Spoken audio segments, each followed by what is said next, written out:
All right, my name is Kris Nuttycombe, Nuttycombe on Twitter, and I'm here to talk to you a little bit about why all of the horrendous names that you encounter in functional programming when you first get started aren't scary.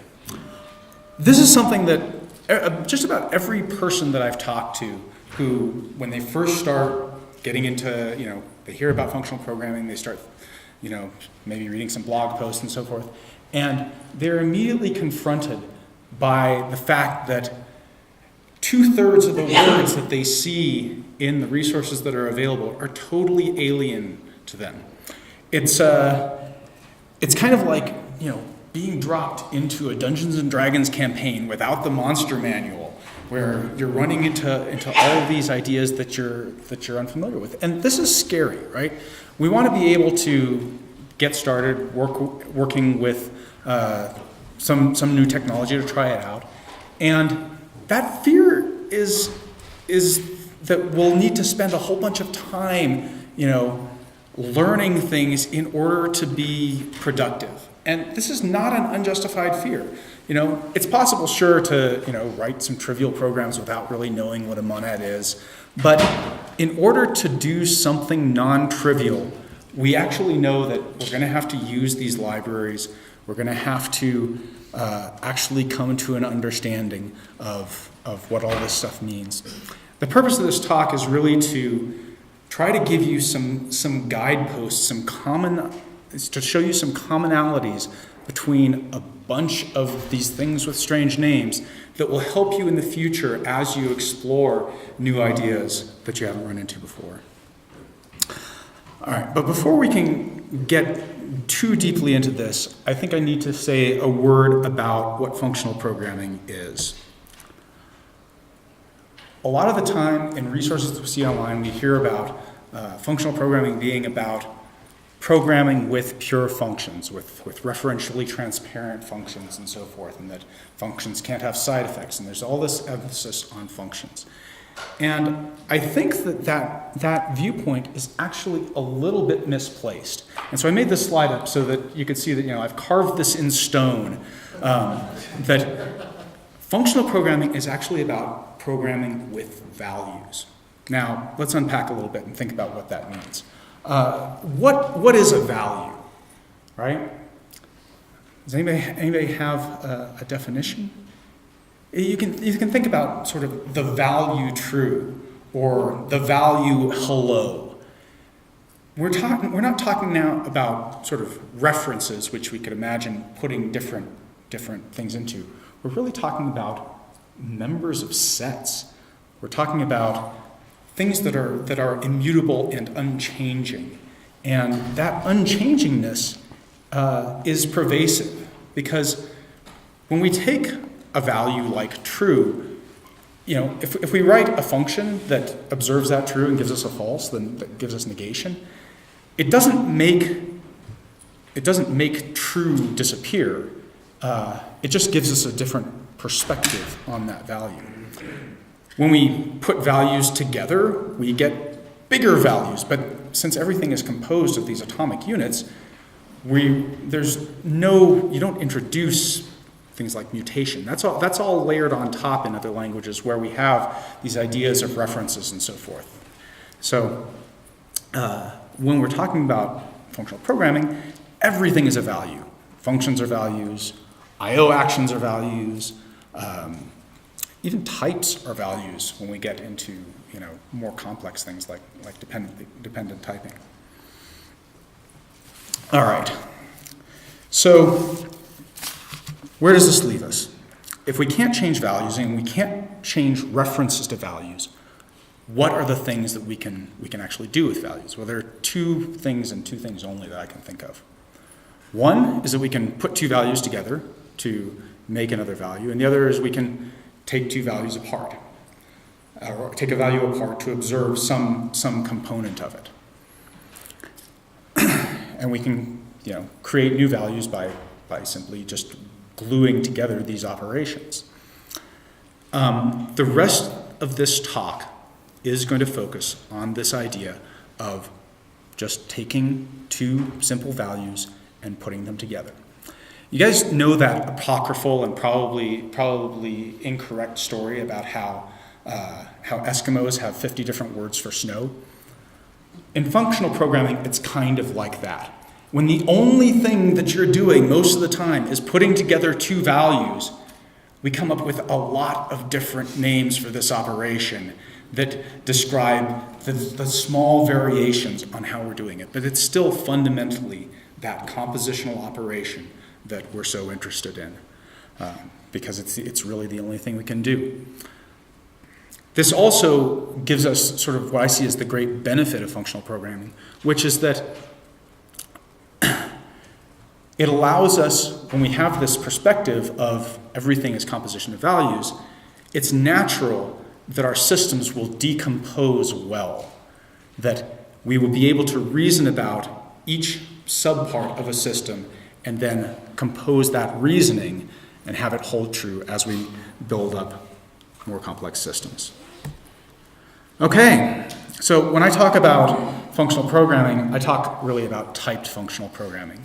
And this is mostly because I, have empirical evidence that I am simply not smart enough to track all of the state of a program and track references to make sure that I'm calling things correctly and keep track of APIs. As programmers, we are engaged in building some of the most complex artifacts that human beings have ever established. I mean, your standard line of business application will have more potential states represented in it than the most complex of physical systems. And types are really a way, or I should say sets, but types are really a way for us to quantify the state space that our programs can occupy and tools that we can use to minimize that state space. A sufficiently strong type system allows us to actually simplify our applications. We want to restrict our applications such that only valid states are representable and that the compiler is our brain prosthesis that we can use to keep that invariant and make sure that it holds true before we even try to run our programs. Okay, so now let's talk a little bit about how we can compose types. Because as I said, types are values, and in typed functional languages, we actually use that feature pervasively without really thinking about it. So, I should make a note. All of the illustrations in this talk of all of these monstrous beasts come from the Luttrell Psalter, which is a 14th century manuscript. I'm a bit of a medievalist by interest, and so I thought this was a good opportunity to show off the wonderful art of the mercury and lead crazed artists who are, their pigments were toxic to them in the Middle Ages, and so there's some thought that these beasts that they drew on the margins were produced from that. All right, so composing two types to form a new type. Well, this seems like something that you might have seen before.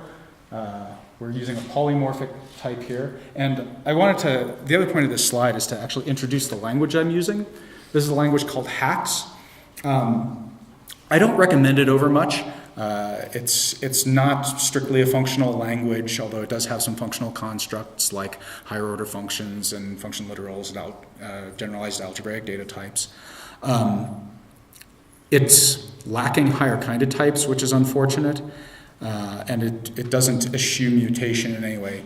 The reason that I chose it for this talk, though, is that I think it's really suitable for a beginner track talk in that it looks a lot like typed JavaScript, and should be familiar, the syntax should be familiar to a lot of folks coming from Java or something like that. The only distinction that you'll find is that types are stated with this colon notation after the variable or a function name. All right, so here we have we've defined a new type, pair, which takes two types as arguments and defines a new type, which is a record containing values of those two types.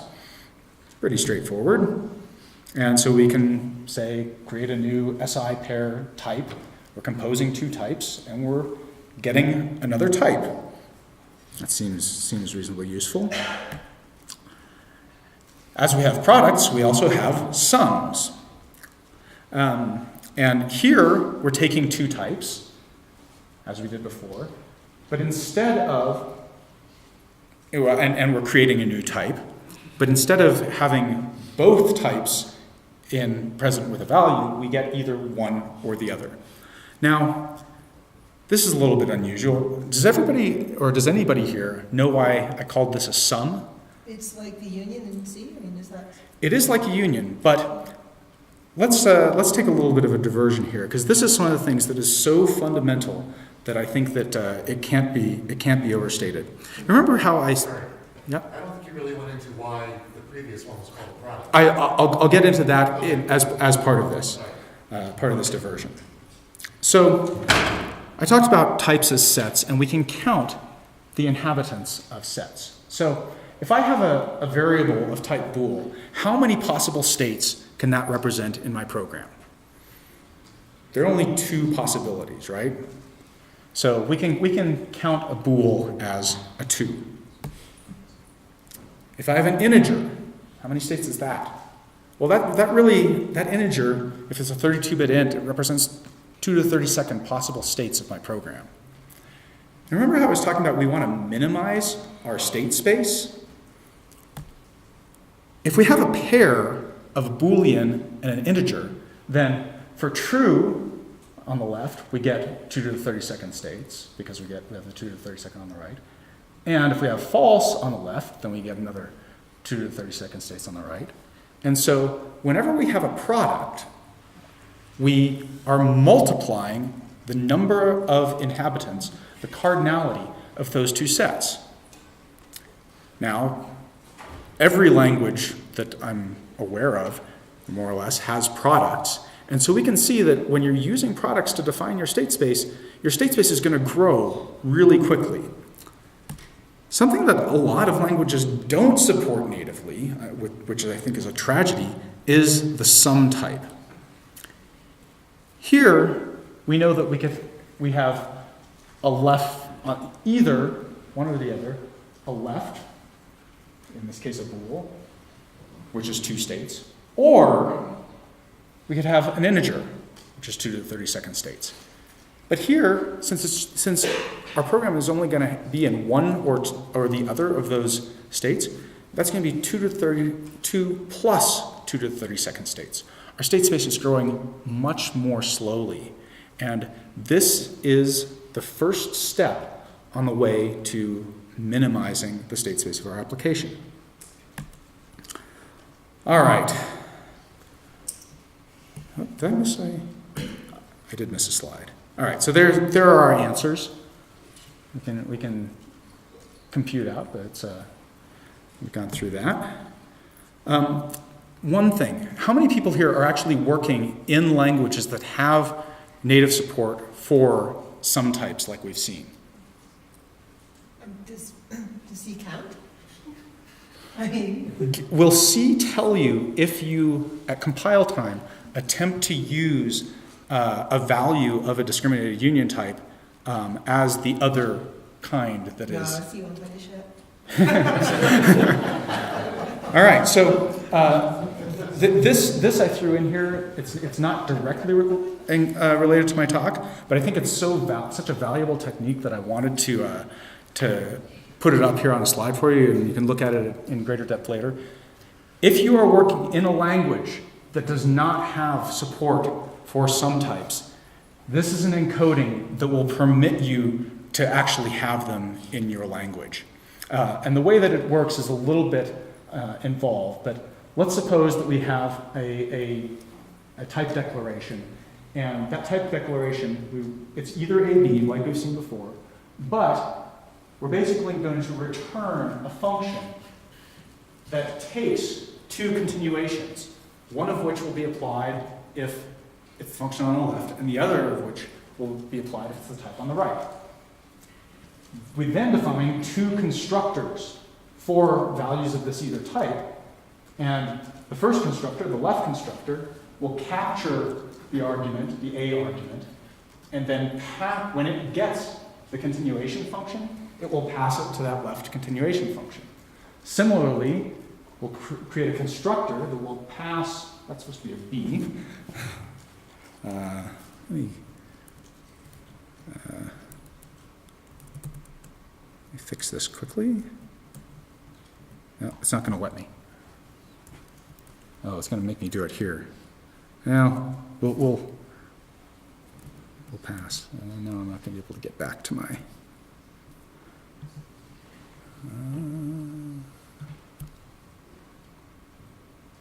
nope.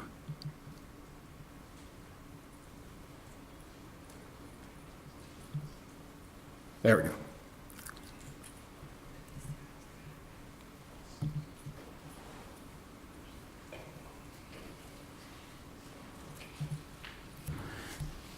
Okay, I made an error here. This is supposed to be a B, and this should also be a B.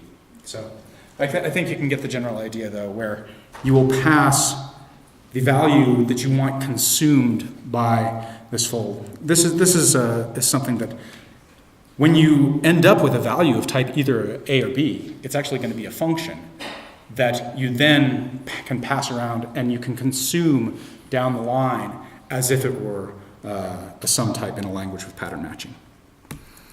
Okay, functions. There's one more way to compose a pair of types, and that's to put them together to create a function. Unfortunately, the cardinality of functions is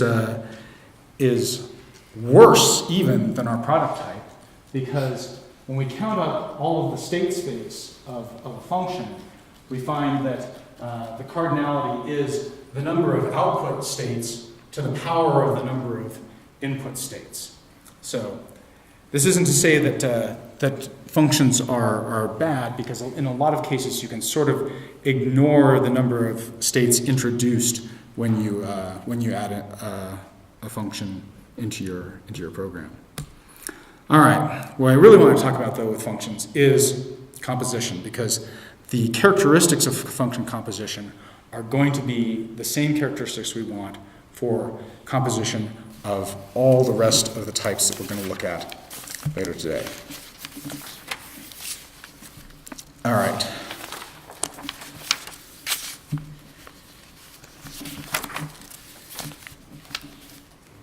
So, the one...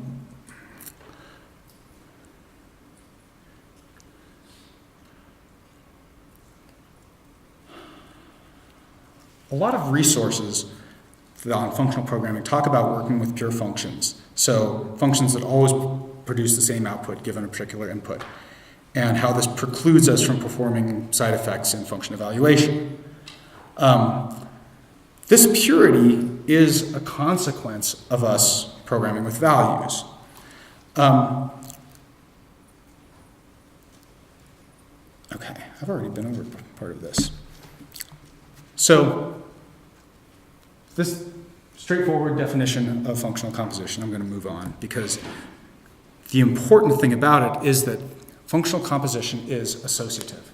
I talked before about how in functional programming, the essential thing that we want is we want to be able to decompose and reason about the parts of our system in isolation.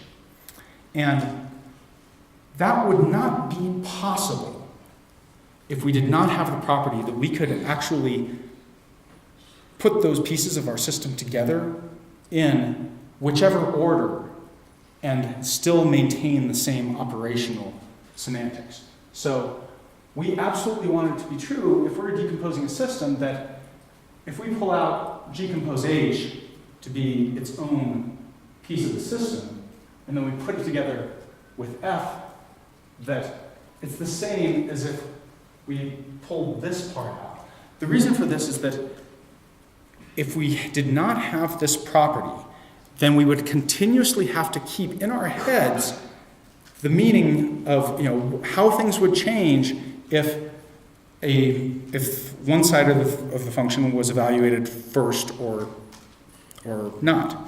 The property that gives us this is associativity. And this is why. We want to write our programs for people to read and make sure that the execution is not varied by the choices that we make in putting these systems together.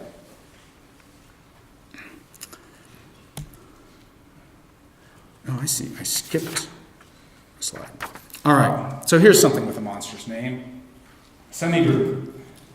I know it was mentioned in the last talk, but a semigroup is purely an associative binary operation that combines two values of a type to yield a new value of that type. And we want associativity here for the same reason that we want it elsewhere. We want to be able to fold lists and decompose them from the left and from the right and not have it change the result.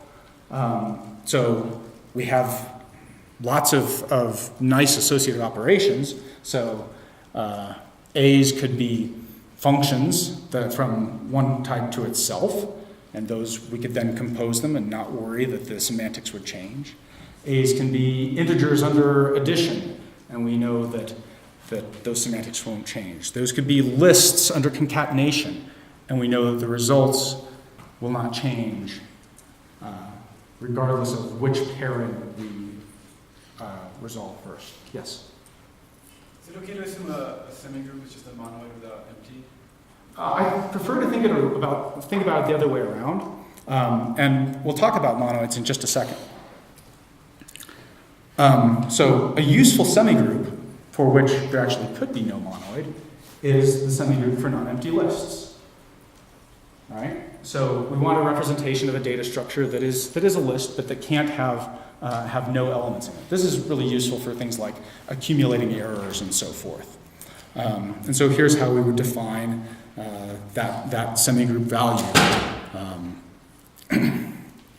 And I don't have a proof here of that it observes associativity, but we can see the structure of the list from our single and cons now possible elements.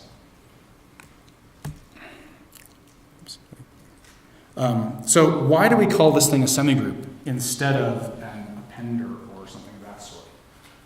Well, by calling it a semigroup, we gain access to a whole lot of structure. So we have hundreds of years of mathematical insight that have been built up about how to work with values. And by calling something a semigroup, we gain access to the fact that, well, this is just one piece of a larger framework of structures in which we can work. And, we know that, okay, if a semigroup is about putting two values together, then most of these other things may also be about putting things together in slightly different ways.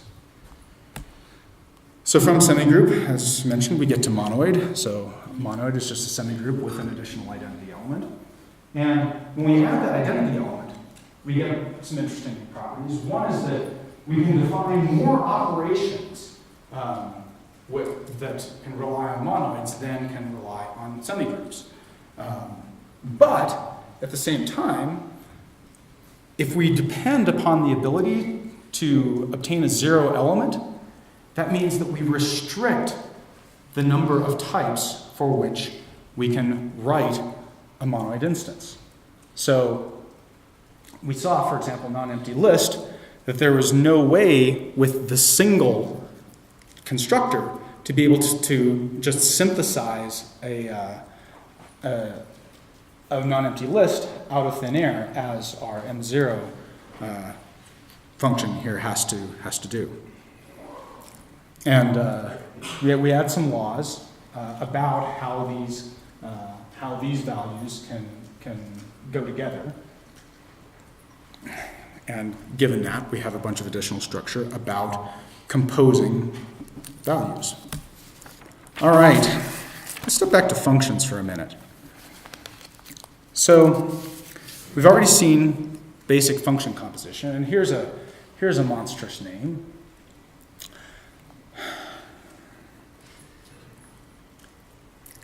Oops.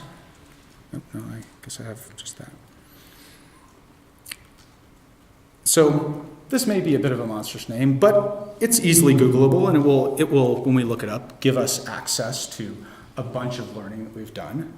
And to continue with our theme of functional programming is about composing values, we're going to look at a few different examples of this sort of composition.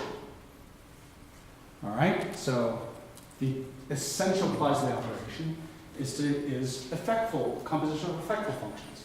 So if I have a function A to option of B, and a function of B to option of C, it's pretty straightforward to see how I can implement a function that gives me an A to option of C. We can see the same thing is true of this specialized to lists. And the same thing can be true of this specialized to promise. In each of these cases, our input functions have some sort of effect type. And the composition of these functions fuses that effect together. So we have to run one effect first in order to get the input to the second function. So if we have, a function from A to promise of B, it means that we have to actually evaluate that promise in order to then evaluate this B to promise of C. But we're able to fuse together those effects. And there's something interesting here. This is kind of the essence of sequential evaluation. There's no way to get a C without performing this effect. There's no way to get a list of C's without performing this effect and being able to observe all of the B's in this list.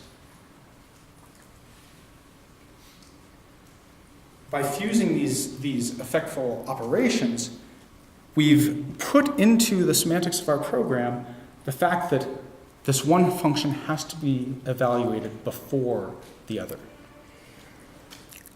Now, from sequential evaluation, we can go to parallel evaluation, because that's been composition of effects in parallel. This is what applicatives are all about. So we can see a couple of examples here of lists being zipped together in parallel. We have a function that we want to lift into another function that, again, allows us to compose values, right? If we want to compose values of type list in parallel where they're zipped together, then we need to lift a function into that shape. If we want to compose effectful functions in parallel, where there's no data dependency between the par of A being evaluated and the par of B being evaluated, then we need this characteristic.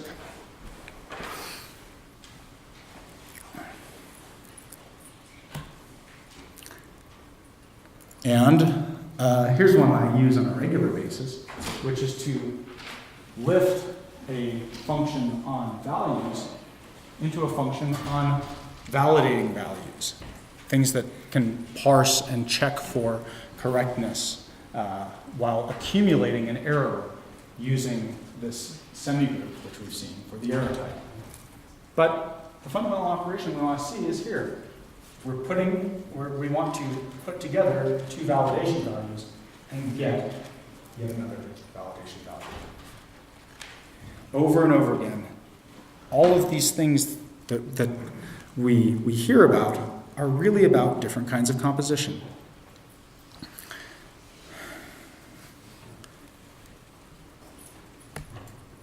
All right, so in exploration of functional programming, eventually you'll find that point where you start hearing about free structures. This one I'm going to go into in a bit more detail because I think it's interesting and sort of illustrative. we just talked about how with applicative functors, we really want to have the parallel fusion of two effectful values to be the effect. But in the examples that we looked at, each of the effect types that we had, whether the option, which has the effect of something is either there or not, or par, which is some asynchronous effect, or list, where we have the multiplicity effect.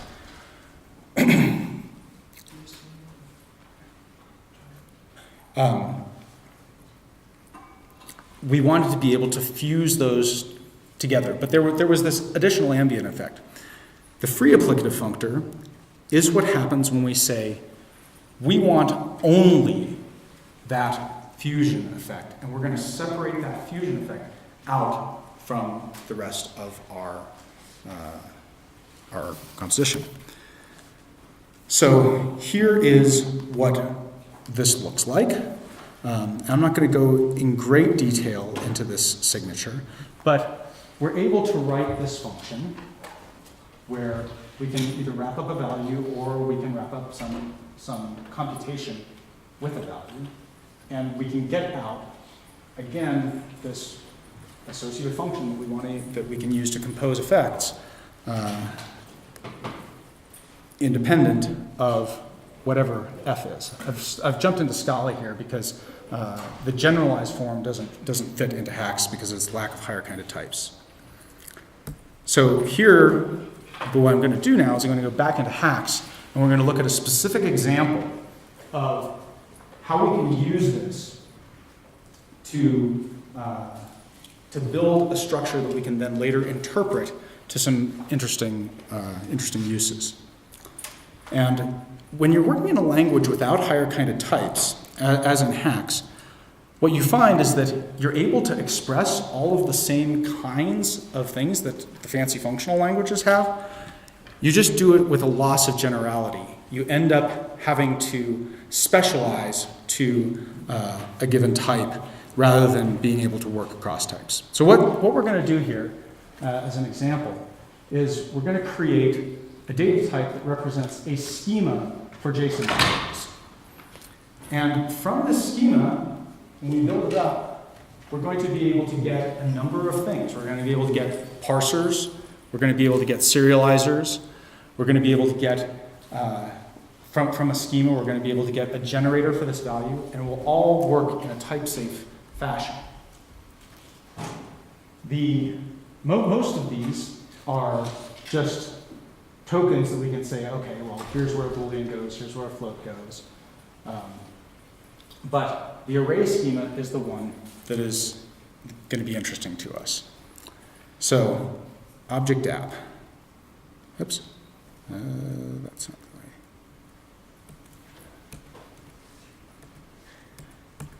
There. All right. So, this looks kind of familiar relative to our last slide. But instead of some abstract f, we're going to get a prop schema value, which is going to be a value that describes a field that we want to exist inside of an object. So from this, we're going to be able to define a schema compositionally. Again, all we want is the compositional effect. So here's a person data type. And here is a schema for that person data type. So we're going to require a name, which is going to be a string. And this is going to this function to pull out the name from that person is going to be useful when we want to do things like write a generator. We're going to get an age, which is an optional integer value. And then we can recursively wrapping an array schema around a lazy reference to the person schema, we can generate a schema for an arbitrarily recursive structure. And what can we do with this? Well, as I mentioned, we can use it. So given a schema input and a JSON value, we can get a parser.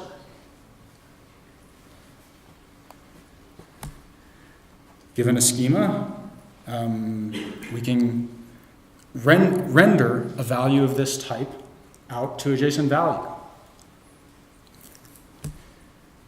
We can turn it into a JSON schema value. I don't know if you're familiar with the JSON schema standard, but there are lots of tools out there now that allow validation on the client side and generation of user interfaces and so forth. And we can actually produce generators of these values so that we can do property-based testing, where we spit out a huge number of possible inhabitants of this type and then use that to drive our testing frameworks. All right. So, from free applicatives to free monads. You know how we talked about with Kleisli composition that we were enforcing sequentiality. Here, and then with free applicatives, we separated out the parallel composition effect from the additional effects of our underlying type, like option or list or whatever. With free monads, we do a very similar thing. We're separating out the Kleisli composition effect of sequential composition of operations from any other effect, like chaining of options together or chaining of list functions together or something like that. I'm not going to go into this in great detail, but once again, the point is that it's the same thing. Look for the composition. If you've not encountered free monads before, the thing that you should expect to see is that somewhere there is something like this, where I get to take a value of one type and a value of another type and fuse them together into a value of the same shape with associativity. Lenses. Yet another thing that people encounter EdCat's lens library and throw up their hands. And, it's not immediately obvious what they're useful for. Well, you hear that they can be used to, say, pick values out of data structures or update values in immutable data structures. Yeah. The essential feature of lenses is that you can compose them together. You can use them, and you can use that composed lens value, to either update or pick out information from a composed value of the types that it works over. So, at this point, I've sort of been stating my conclusion on every slide, which is that when you're working in functional programming and you encounter something that you haven't seen yet, the essential thing to do is look for how is this related to the composition of values. And when you find that piece where there's something where two of the same things of the same shape are being put together to yield something still of the same shape, that will give you the greatest insight into the operation of this thing that otherwise might have a scary name. So, when you run into the zygohistomorphic prepomorphism, look for the composition, and you'll have a better idea of how to use it. And that's it.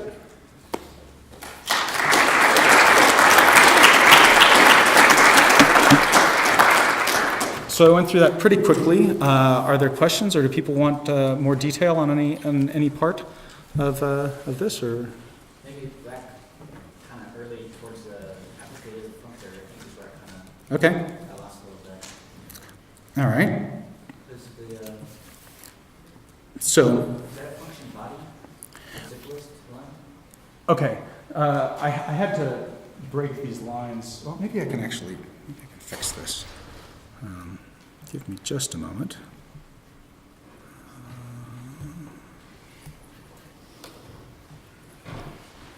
Grab this and pull it to where I can operate on it.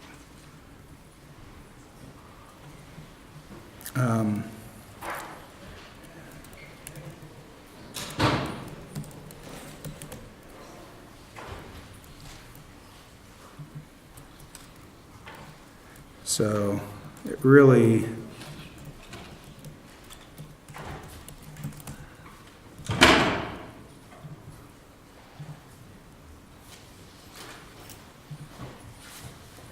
it should look more like this. So this isn't the funky bind. This is just the type of the result is the important thing here. Is that we want to see the structure of, okay, all we're doing with applicatives is we're taking two effectful operations and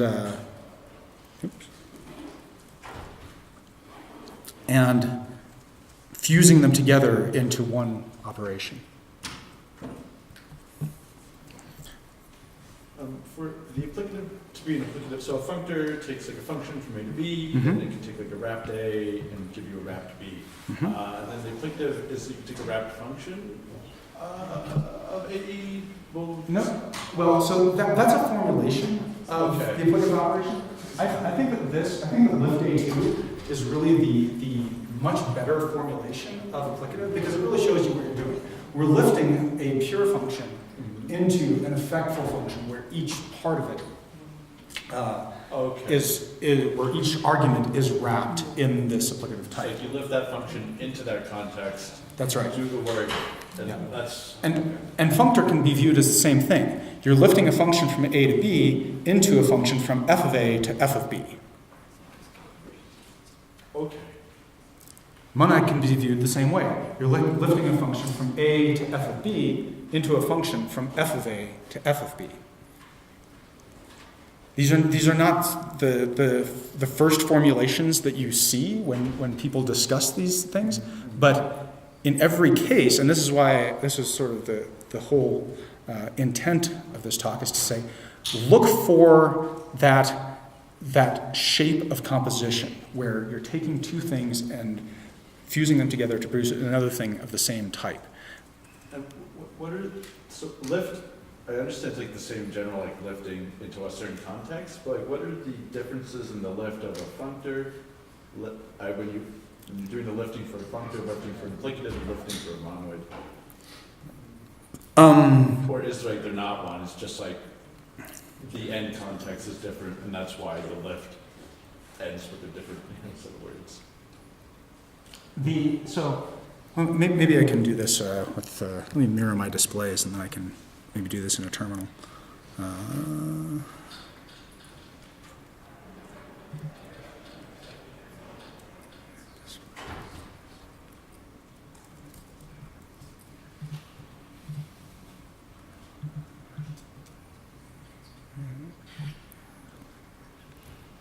Okay.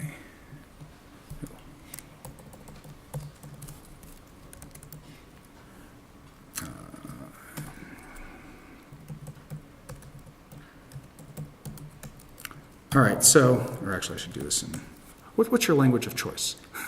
Pure script or Haskell? Okay. So in PureScript, the functor type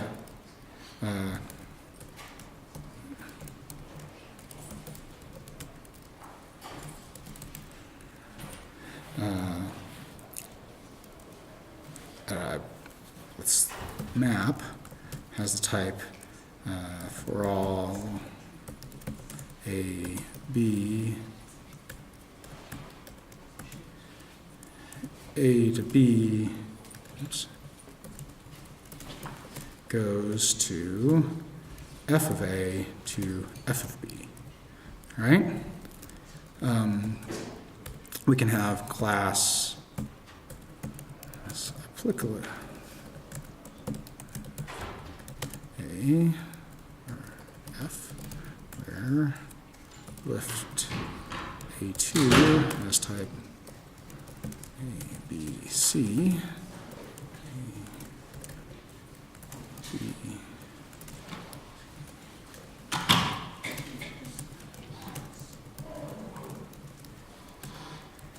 and we can have find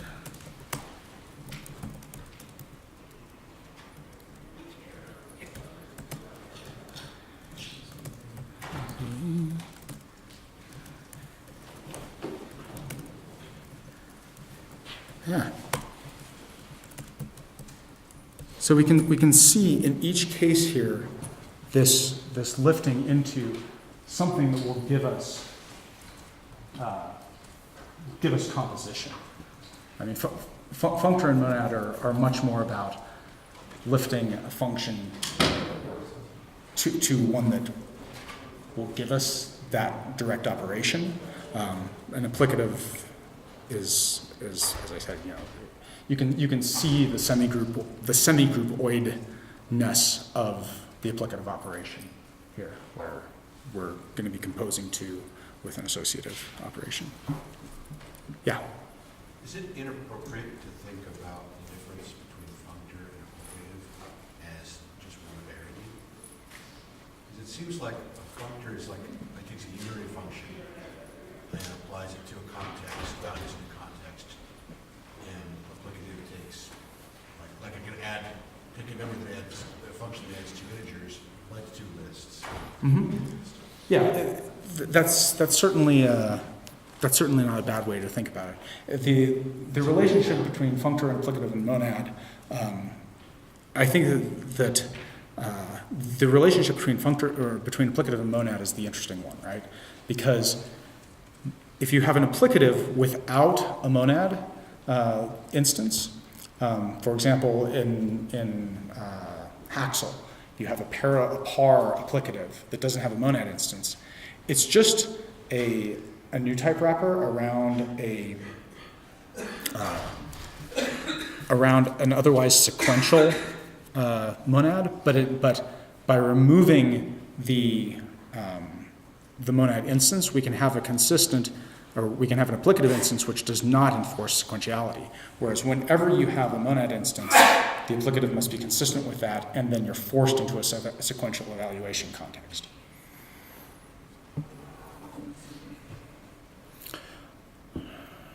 All right. Can you elaborate a little bit more about situations where you want to use a free applicative or a free monad over a regular applicative or regular monad? So I didn't elaborate that significantly. With a free applicative, since the only operations you're performing is this composition of structures, the only thing that you can do with the composed structure is decompose it. And in the process of decomposing it, you can then, you've sort of recorded a trace of the composition operations that you then can evaluate that trace in the context of, say, rendering value or parsing a string or something of that nature. So it's a way of just building up that trace with nice syntax in a way that allows us to take it apart later in a variety of ways. It's like you haven't decided yet what you're going to do with it at the point where you sort of construct it. Right. Okay. Yeah, that's a good way to think about it. And the same thing is true with free monads. Free monads are very frequently used for when you have some effectful thing that you want to do. So, for example, I have a free monad over an algebra of database operations. Well, let's see. We can look at an example if we want.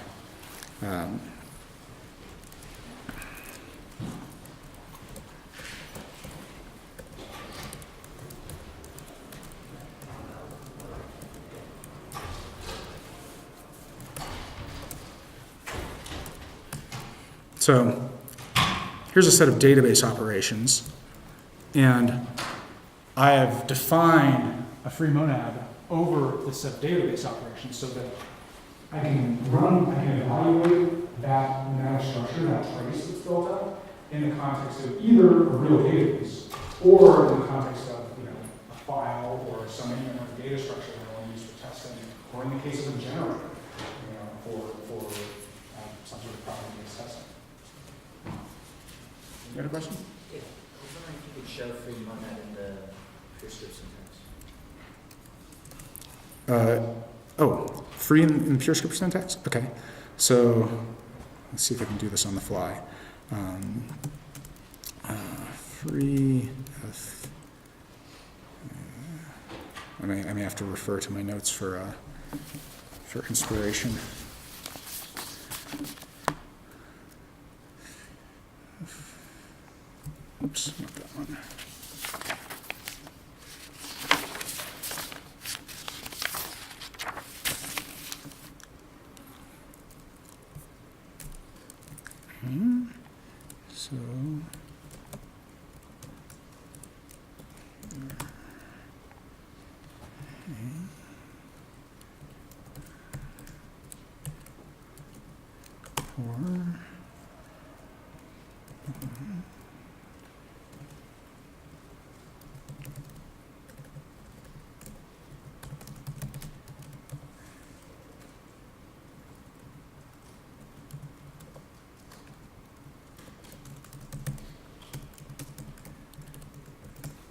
So if we use monadic composition, and we can define map and flat map over, or map and bind over this data structure, what we'll see is we get sort of the essence of the sequential computation or composition that I was talking about here.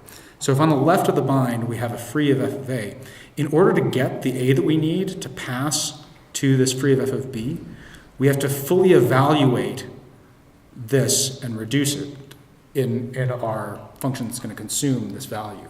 So, we would get a value, pattern match on the bind, check this. If it's another bind, then we recurse. Otherwise, if it's a pure, we finally get an A, and we can pass it to this function to get another free value that we then interpret with the same interpreter function. So it gives us this sequential dependency, and of course, this function, being a function, it can produce a new value of type free at runtime, of that type at runtime, and as a consequence, a program written in free can just continue producing a new operation to be performed by the interpreter as it's being evaluated. But that encodes sort of that essence of sequentiality. So is one using this building up like a domain-specific language that you may want to interpret in other ways later? Yep, that's exactly the sort of thing that you do with it. And so if we go back here and we look at some instances, so let me find, find project. All right, find user projects is something that returns a value in the free monad, and well, here it's just doing a map. But let me see if I can find one that has some more interesting things. Anyway, again, we're going to use that monadic composition in each of these cases. The thing that we're returning is just a value in the free monad, which I've got type aliased here to dbprog, because it's a program that's going to be run in the context of some database. That we can interpret it either in the context of a real database or in the context of, constant values or tests or whatever we may want. So it gives you sort of the functional programming equivalent of mocking, but in a very pure and tidy way, where you build up a description of the whole computation that you want to perform, and then you perform it in the context of whatever specific effect you're interested in. So it could be even, say, perform it in the context of a writer effect, where you're just keeping a trace of what's happened and looking at that or something of the sort. Anything else? I'll go for one more. All right. So there's a monad, and there's a monad transformer. Okay. I've seen transformers mentioned. I don't know that at all. All right. So again, look for the composition. A monad transformer allows you to layer one monadic effect on top of another. So it allows you to say, layer the either effect of success or failure inside of the IO effect, but when you go to, put that in a do expression, not have to manually go back and forth between those two effects. You don't have to say, do this, and then inside of that, another nested do. Instead, with a transformer, you can just do everything at the level of the captured encapsulated value, and not at the level of the outer container. Is that? So it kind of allows you to build a stack of capabilities that you can access in one context, as opposed to having to lift out of where you're at. Yeah, the inconvenient thing about monad transformers is that you then can be forced to lift into that context from whatever types the functions that you're working with that are not built in that transformer are working in. So if I have a function in type IO that returns in type IO, and I want to use it in a type of either T of IO, then I have to explicitly lift the IO into either T. Oh.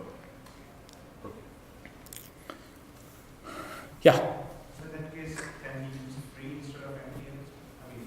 Monad transformers? Could we use free instead of monad transformers? You can use free and monad transformers. And in general, yes. It doesn't necessarily give you any extra expressive power, but if you can define your operations, if you want to define a limited set of operations that are available to you, and then you can interpret that, say, into a monad transformer stack or into, whatever. It's really much more about that sequential composition and assembling a trace that you can then evaluate incrementally. So sequentiality, I guess, is covered in both monad and free. Yeah, sequentiality of operations, the dependence of future operations on the result of previous operations is the essence of So I guess, okay, so in that sense, that's probably what you're saying, right, in terms of free can be monad. yes. Yeah, and what it captures is just that effect of sequential composition of effectful operations. What those operations are depends upon the interpreter.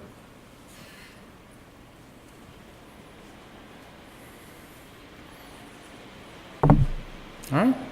Thank you all.